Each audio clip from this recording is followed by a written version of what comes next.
Again, may nagtanong no, pero hindi ko mahanap yung tanong niya dito sa comment section sa ating TikTok. So, naalala ko naman, kaya ginawan ko siya ng video. Ang tanong niya is, Kuya, pwede ba tong malita ikarga namin sa public bus dito sa Macau? Pwede ba tong stroller, ganun, yung mga bagahe, bulky? And isa pa, libre ba itong anak ko sa bus pagdating namin dyan sa Macau? Okay, sasagutin natin yan ng mabilis na mabilis. Dito, ang public transportation bus, meron silang certain height limit sa mga maleta na pwede mong ipasok kasi yung objective niya is hindi ka makaharang or makaabala sa ibang public commuters. At sa bata din, merong certain age height requirement para libre yung anak mo at makikita mo yan sa harap ng pintuan. So, ipapakita ko siya ngayon.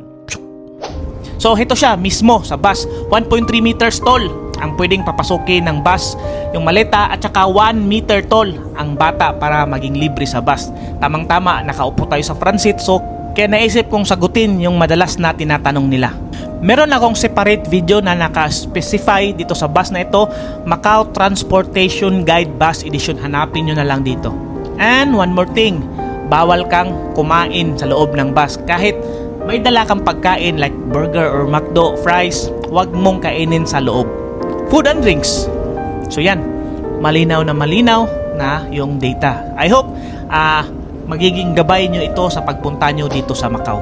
Another signs na dapat nyong obserbahin.